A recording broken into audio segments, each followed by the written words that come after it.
Welcome to my channel. So in today's video we are doing a recap of Love is Blind. So we're doing a recap of episode 1 to 4, and if you haven't already, please subscribe to your girl. Patrick has a lot of insecurities. It basically says it's from like a white kind of area, and is always very insecure about being Asian, as being the only Asian in his class, in his friend group and everything. And he's mostly dated white women. I feel like if he was really insecure about his identity, one thing I would do is date within my race. You know, to get that confidence, to learn more about the cultures. Like, you're acting like where you live is the only place in the world. Like, boy, there are communities out there. We got social media. We can connect with people. And Anna has the same issue. Anna too has only dated the whites as well. Like, that's basically, they're both from Colorado, so I guess that's like a predominantly white place, but I ain't from America. So Anna basically has his middle name just to kind of figure out, you know, his ethnicity. But he didn't give it, because Patrick is very hesitant to kind of reveal his identity and everything. One thing about Patrick, like, he's very insecure about his, you know, exposing ethnicity and all these things. But every conversation you have with a woman, you always talk about how, you know, you always feel excluded in a group, all these things. If you're really trying to hide it, not want to be judged by who he is and everything, you wouldn't reveal your ethnicity. But if that's all you talk about, they're going to ask you what your ethnicity is, you know? So obviously that's why Anna was kind of like, you know, what's your middle name? At the end of the day, they both figured out they're both Asian. So Patrick and Anna, both Asian, they're feeling each other. This is the first time they've been open to date within their race. This is surprising. This is quite sad to me. Megan has made everyone aware that she got money. Like, she a rich babe, and she doesn't want to be judged. She doesn't want to be, and she basically said, you know, she don't want people to date her because of what she has. You know, she want people to date her because of who she is. So if I was coming into Love is Blind, I would hide anything that has to do with me having money and everything. But the first thing this girl is going to say when she gets into politics is say that she's Sparkle Megan. She's talking about she got this blinged out car. It's just giving the vibe that you got money and you're a little bit materialistic, or you're a little bit show-offy kind of person, equals to you got some money in the bank. And her revealing this, talking about her car, making her dates, you know, guess like what kind of car do you have? Like, do you have like a Mercedes, BMW? They trying to guess, you know? Yeah, you're basically trying to show like you're not within their tax bracket, and you came in for a while. You came in so people won't judge you by what you have, but you're kind of exposing that. It's the same as Patrick. They come in, they don't want to be judged by who they are, but that's the first thing they kind of reveal. So Sparkle Megan is a CEO of a wellness company, and she previously worked in oil and gas. So Meg talks to Jordan. That's when Meg... So Jordan is basically the one who was trying to guess the car that she has. And when he gets a Kia, she was like, nah, I don't drive a Kia. And he was like, that's what I drive, but yeah, then he knew that this girl, she's not within my tax bracket at all. So Jordan got a son, and he also has a vasectomy. Well, yeah. Before I started watching Love is Blind, I saw that this guy eats boogers. So anything that comes out of this guy's mouth, even seeing him on screen, like, I want to kind of close my laptop. I don't want to watch him, but I have to, because that's the first thing I think about. And the fact that she's talking to this girl and they gonna kiss as well. Ugh, I feel sorry for her, because she don't know this. She don't have this information. Like, I'm literally watching this girl and I'm like, girl, run away. Like, I don't care what comes out of his mouth. Knowing that you eat your burgers at this age is a major turn off. It's a goodbye. You can be the nicest person in the world.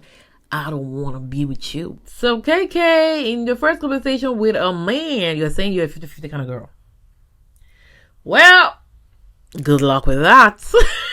50-50, baby girl. And he was happy about that, of course. Edmond basically had a very tough childhood. He grew up foster care. Not like his parents weren't around. His mother was into other things, which led him to foster care. And they lost custody of him. So it was very emotional. Like, his story is very emotional, but I can't stop thinking about the boogers. Sorry. Anton and Ali, they're a very cute couple. They basically bond being kind of like an immigrant, going into a different country, having to learn English, as a second language, just talking about the struggle. And Anton saying, I'm seeing my future wife here, like it's giving instant connection. But anyways, he proposes at the end, which makes them like the first couple to kind of get engaged. I love them, like they're cute. I don't see nothing here. Yeah. So Megan, the rich girly, she has 3 damn options. She got Jordan, who has a son, and she basically says it's giving friendship vibes. She got Mike. She's saying that's her usual type, and the age is quite attractive. He's ambitious. He's doing his own thing. Like he's stable, like financially. Then we got Blake. Blake is her perfect man, and that's her number 1. So Spark and Megan got options. She got options. So then we have Joe and Madison. So Joe was previously engaged, but like their conversation is cute and all. But outside are like what are the engagement quota? And Madison reveals to Joe her eye condition, which it could lead her to being blind and lose her eyesight. It could be early or basically at an old age, but she doesn't really know. So we have Nick and Kay, and Kay basically she was previously engaged, but her fiance cheated. Yeah. Nick is talking to 2 people. He's talking to Kay and he's talking to Annie. So then we have Annie. Annie is focused on Brendan. Brendan basically her number 1. So we get into the boys' quarters, and I see, is his name Edmond? And I see Edmond kissing the floor. And I'm like, what am I watching? Is this man a toddler? What is this? So he man eats his boogers and he kisses the floor. Like, I feel sorry for Calibria. Like, this is no good. This is no good. His lips has been to a lot. His mouth has been through a lot of things. And he basically says it feels so good to kiss something. It's been a while. Even the guys there, they're like, this is strange. They're like, why are you kissing the floor? Like, this is awkward. While at the same time we're watching Edmond kissing the damn floor, we're seeing Calibra talking about how this man is such a good man. He's vulnerable with her. Like, he's everything. Like, he ticks all the boxes. You don't know what people do behind closed doors. You really don't. So then we have Edmond and Calibra. They have a conversation, and Calibra talks about her absent father, and she got no relationship with him because the man did not do what he was supposed to do. Like, he had no impact in her life, and she called him off. While Edmond, obviously especially his mom, he was obviously in foster care because of them, and she's basically like, well, how are you able to forgive him? Because I can never forgive my father. So Edmond basically says he forgave his mother because he knows that she does love him. Kay says, I can't do that. It can never be me. Megan is still confused on who to pick. Like, I don't really understand why you're confused. Like you said, Blake is your number 1. Blake is the perfect man. Pick him. But she's still like, parabolating. Like, she got 3 men. She don't know what to do. Then the fact that she said Jordan is giving friendship vibes, like, call him off. Stop. Why are you wasting his time on the fact that the guy is even younger than her? While Megan is saying Blake is my perfect man, we got Blake saying Anna is his perfect woman. Like, Anna is Blake's number 1. And they have like a cute kind of campy date. And let's note this, Blake is definitely Anna's type. Like, he's a white man, that's her type to a T. So Blake basically tells Anna that you my number 1. Like, when I'm with you, it's giving my happy place. So Anna is not confused. Like, should I go with Patrick? Someone that's my ethnicity, someone I've never dated this kind of person before, but we have so much in common, being from an Asian community, all these things. Or go with Blake, my usual type. Go with the whites, So then we have Patrick and Casey. So Patrick too is talking to a white woman. And her name is Casey, the Mormon lady. She basically says she's from a Mormon background, but she's not Mormon. And her dad used to be like a missionary in Korea and also a singer in Korea. Also, her sister is a singer in Korea right now, and she's never been to Korea at all. So Patrick basically shares insecurities of, being different amongst his friends group and his class and everything. And Casey's like, okay, like, what ethnicity are you, since you're talking about this a lot, give me your ethnicity. And man was cracking, she's like, why are you not comfortable saying it? He was like, should I say it? Should I not? Like, even Casey was confused, like, reveal it. Like, I'm going to see you anyway. Then you basically reveal like South Asian and Chinese.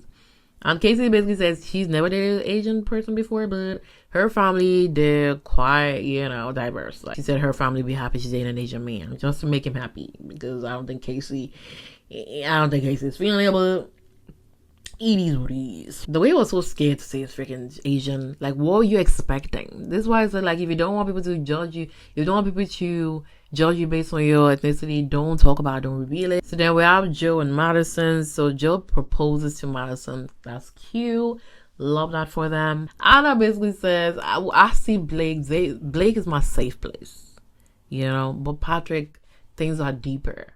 She's like, he's very vulnerable with me. Like, he says a lot of things I don't believe, like he tells other people. And, it's time, like, she even said, like, her parents will be happy that she's, she gonna date an Asian man, she gonna date a Chinese man. Now she realizes that she's shallow. Because she said, if I see a Chinese man walking around the street, if I see a Chinese man anywhere, like, I would not check for them. And we love that for her. We love her for realizing that. But this experience has made her to kind of see, like, yeah, like, I can date an Asian person. I can date a Chinese man. I can date someone within my race. It doesn't matter. It just matters what's within. So, I was thinking she was prepared to pick Patrick. Based on what she said there, I was thinking she was prepared to pick Patrick. So, Patrick, too, was, he was feeling Anna as well. Like, he's like, I'm going to propose to Anna. Like, this is nice. Dating within my race and everything. He was happy. He was telling the boys. But, he went to the pause and it was crickets. It was crickets. Where is Anna? Where did Anna go? Anna, where are you? She gone. And she told no one about it. She left and she didn't even tell her dates. She left and gave us no reason why. Like, are you scared to date within your race? Like, what's going on? It was definitely given she was going to pick Patrick. She said there's something deep about it, but she left. Like, I need her in that reunion. Like, I want to know why she left. Are you really scared to date within your race? Like, what happened? What happened? So then we're going to episode 3. Patrick is still waiting for this girl. Like, he came out. It's like, where is he? Then we got Blake, which is her other connection, and he's ready to go into damn pods. But before he went in, they let him know that don't bother yourself. Anna, she gone. She left these two men standing. She goes to these men. So Megan is broken down now because now Blake is left. Because Blake said, I'm going to be real myself. Anna's gone. Ain't nobody here for me. Peace out. So then we have Megan and Mike. And Mike really likes Megan. Like, Megan is the only girl he's talking to. And he needs more from Megan. But Megan was like, you remind me of my exes. You're usually the people that I date. And he basically fights for, like, his life. He's like, I'm different. Like, don't judge me with your exes.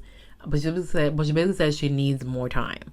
Megan, like, it ain't that difficult. Like, Megan is actually quite annoying for me. Because technically you said Jordan is giving you friendship vibes. But all of a sudden Blake is going and you're thinking, like, okay, let me give this guy more chances. Like, Mike should be by default the next person that you go for. Or just leave. So Nick has connection with both Annie and Kate. Annie is still, there's still nothing there.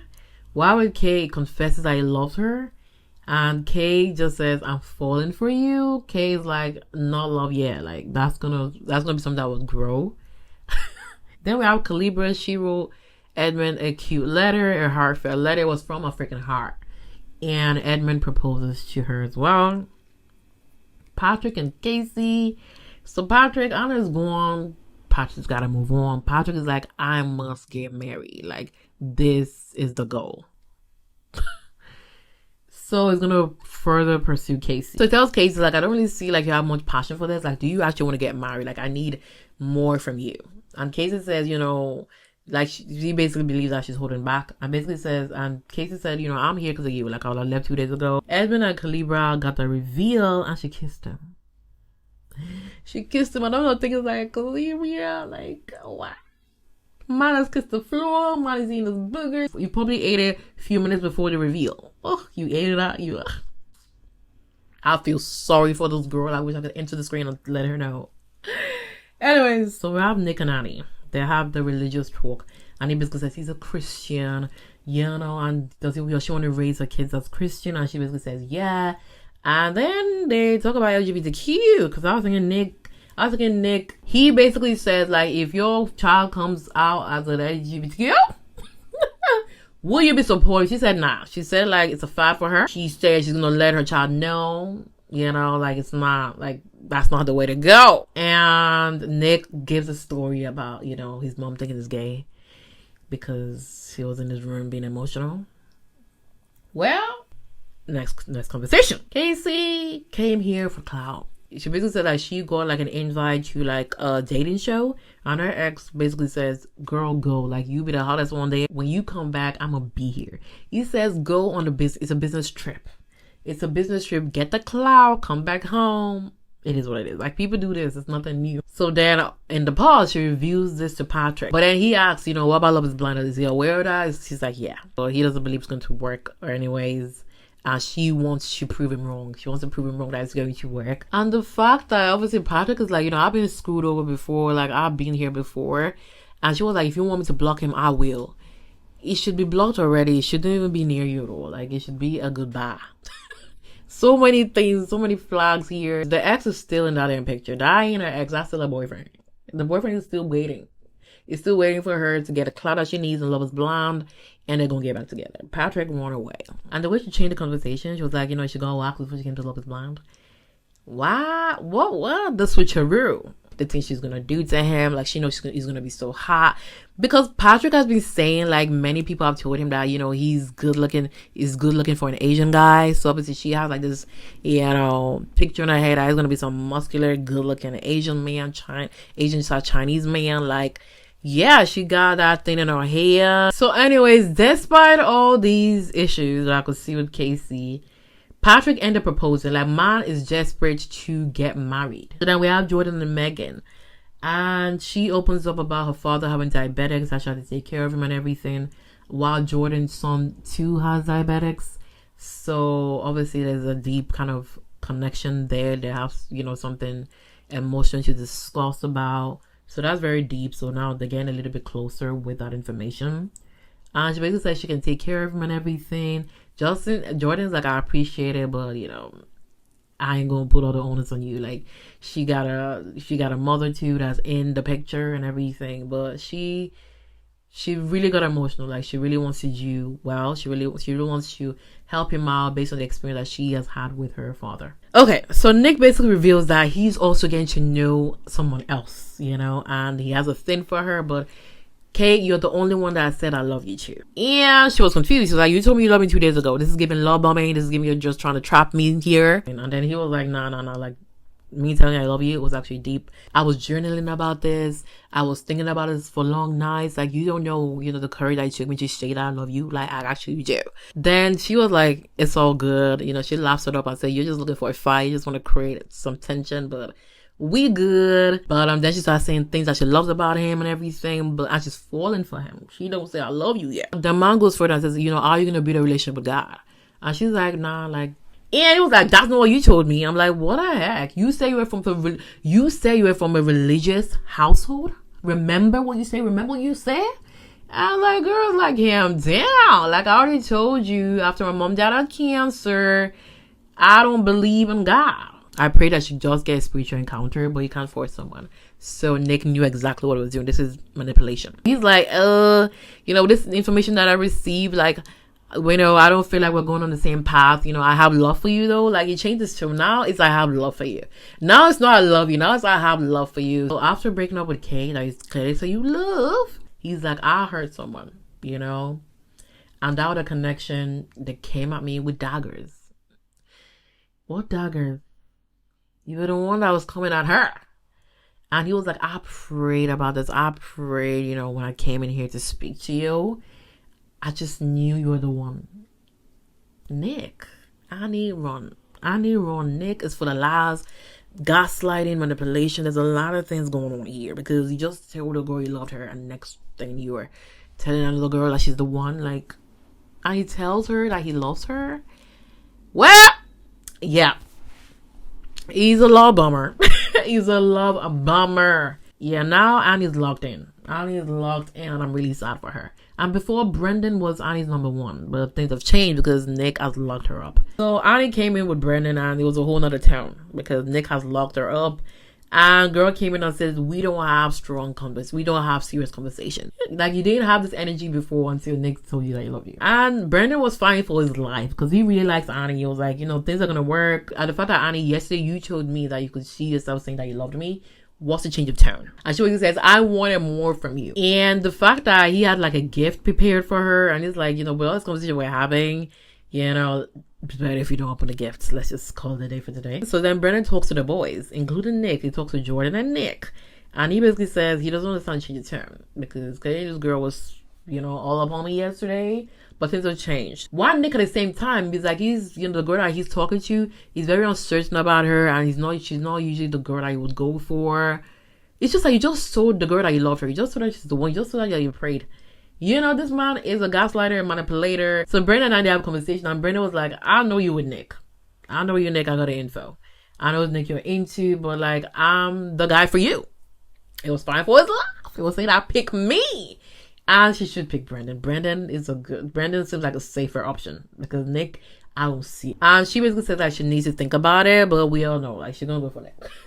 She's gonna go for Nick. Sorry, Brendan. And that is it for episode 1 to 4. If you haven't subscribed already, please subscribe to your girl, and I'll see you in the next one. Comment below your opinions, and I'll see you next one. Bye.